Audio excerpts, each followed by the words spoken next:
De regreso con más en el Gobierno de la Mañana, Gobierno de la Z101. Avanzamos en este programa del día de hoy, jueves 26 de octubre, siendo las 8:31. Vamos con el comentario y la participación de nuestro compañero Rosendo Tavares Villalobos. Gracias, José Luis Mendoza y Cervantes, querido y distinguido coordinador del Gobierno de la Mañana. El saludo para don Bienvenido Rodríguez, para Bienchi, para doña Isabel, toda la administración de la Z101. El saludo para todo el equipo del Gobierno de la Mañana. El saludo para todo el país de aquí y el país de allá.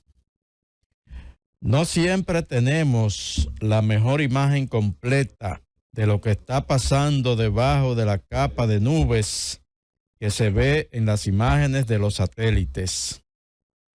Esto lo dice el director del Centro Nacional de Huracanes de los Estados Unidos, para de alguna manera explicar cómo fue posible que el huracán Otis sorprendiera a México, sorprendiera a Acapulco, sin que prácticamente nadie se diera cuenta. ¿Se dan cuenta de lo que hablábamos de tener, incluso en la parte de información climática, tener emergencias, radares cercanos que puedan, el área que quieres cuidar, de la que quieres administrar, de la que quieres dar información precisa, tener acceso a eso? Eso es un ejemplo. Están en México ahora al garete con el tema de los radares.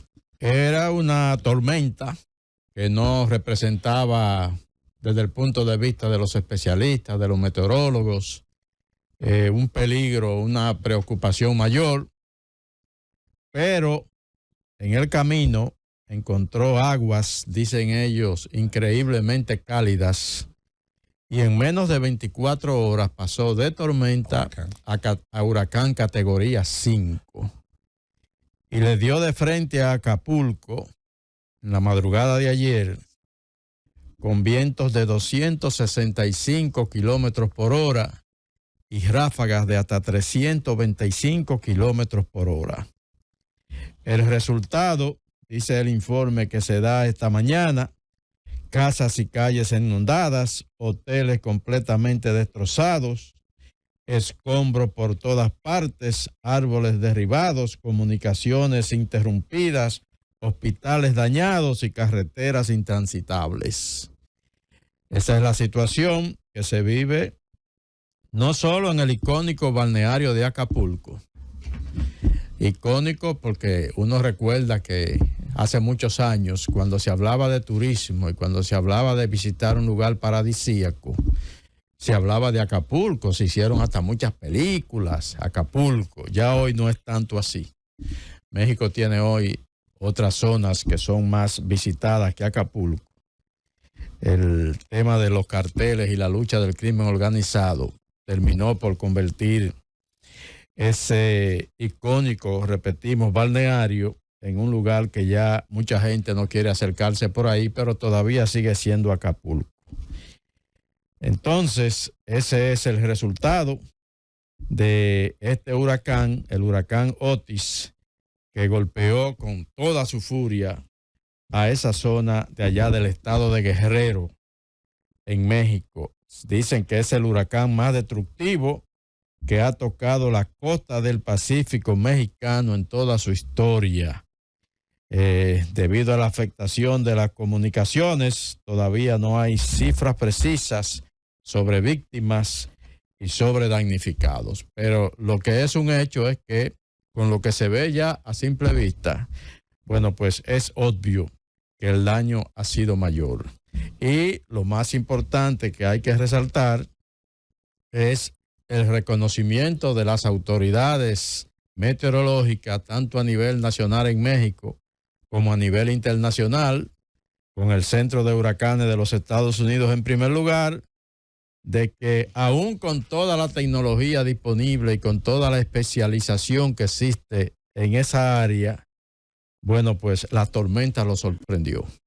Esperaban una cosa y cuando se dieron cuenta de que era otra, ya no tuvieron tiempo para alertar y que la gente pudiera buscar pues refugio adecuado con tiempo suficiente. Una gran catástrofe lo que ha ocurrido allá en México. Otra catástrofe la violencia de las armas volvió a enseñar de nuevo su peor cara en Estados Unidos. José Luis narraba esta mañana algo de lo sucedido. El tiroteo más mortífero que ha ocurrido en el 2023, han ocurrido muchos, pero este ha sido el más mortífero en el 2023 en Estados Unidos. Y ocurrió en un lugar tradicionalmente tranquilo, allá en el extremo noreste de los Estados Unidos, donde Estados Unidos se recuesta casi con la frontera con Canadá, o no casi, donde Estados Unidos hace ahí frontera en su extremo norte con Canadá, Maine, el estado de la langosta. Un estado de familias que se han dedicado a través de los años a la pesca y que definitivamente el que visita Maine siempre quiere probar una de las famosas langostas. Pero en esta ocasión, bueno, pues 22 muertos y por lo menos 60 heridos.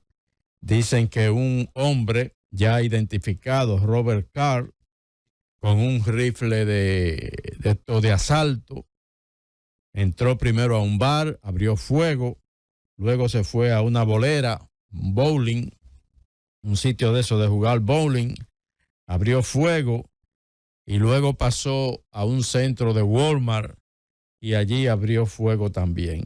22 heridos hasta esta mañana y 60 muertos, y el hombre está todavía en la huida y hay una cacería humana tratando de apresarlo. Mientras tanto, se alerta a todo el mundo en Lewington, la ciudad donde ocurrió este evento, y en otras comunidades vecinas, bueno, pues a mantenerse en sus casas porque todavía persiste la persecución policial detrás de este hombre que se dice que está fuertemente armado, pero que además es muy peligroso. Y es obvio que es muy peligroso en función de la estela de muerte que ha dejado ya detrás de sí.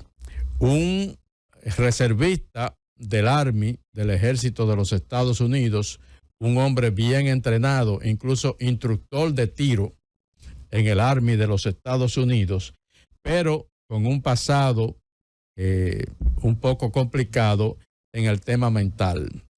Dice la nota, las informaciones, que ha estado en tratamiento por problemas mentales durante algún tiempo y que incluso hace unas cuantas semanas que fue dado de alta en un hospital donde había estado recibiendo tratamiento por esta causa. Robert Carr ha dejado en Estados Unidos hoy con toda seguridad. Vamos a escuchar de nuevo al presidente de ese país, Joe Biden, referirse a estos tristes acontecimientos, hablar otra vez de la necesidad de regular el tema de las armas.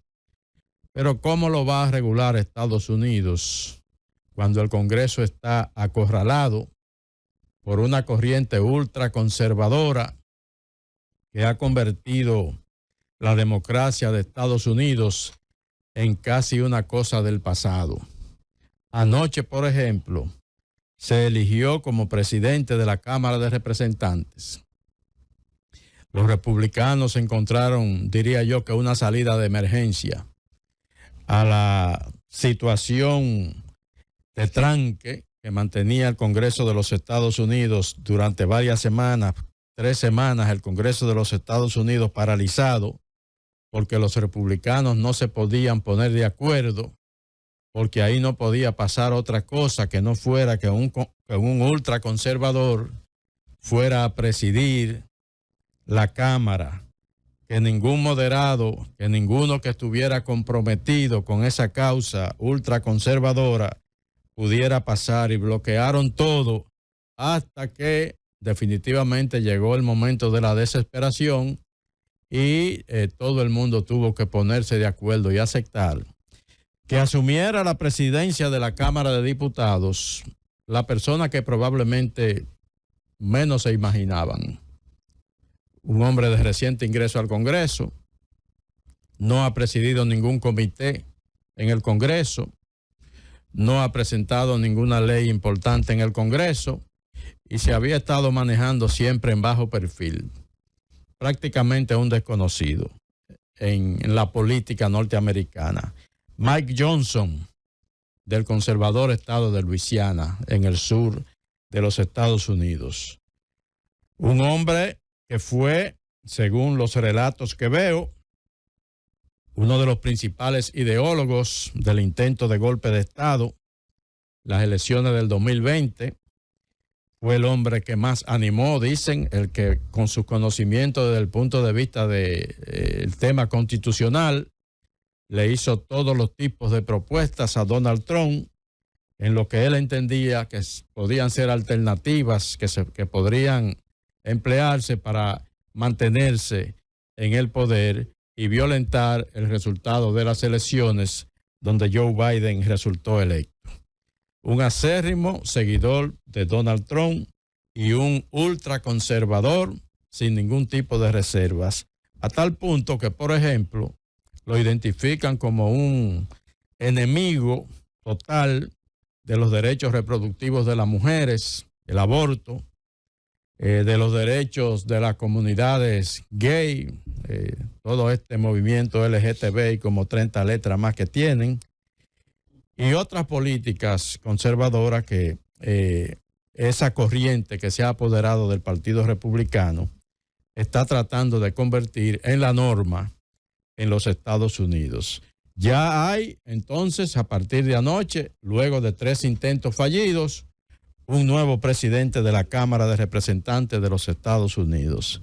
Mike Johnson, del estado de Luisiana, de una vez dijo que él no apoya que Estados Unidos siga patrocinando a Ucrania en la guerra contra Rusia. Sí dijo que apoyaría las políticas de la Casa Blanca o la asistencia de la Casa Blanca a Israel en la guerra contra Hamas, porque el tema de Israel sí le interesa, el que no le interesa es el de Ucrania.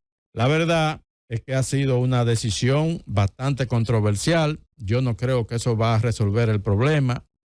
El Congreso de los Estados Unidos, sobre todo la Cámara de Representantes, no queda en muy buenas manos porque no va a estar dirigido por una figura que le interese para nada el consenso ni el equilibrio. Y la verdad es que todo esto no es más que consecuencia de esa crisis en que ha caído Estados Unidos, esa crisis de la democracia que definitivamente están conduciendo a ese país a estadios insospechados.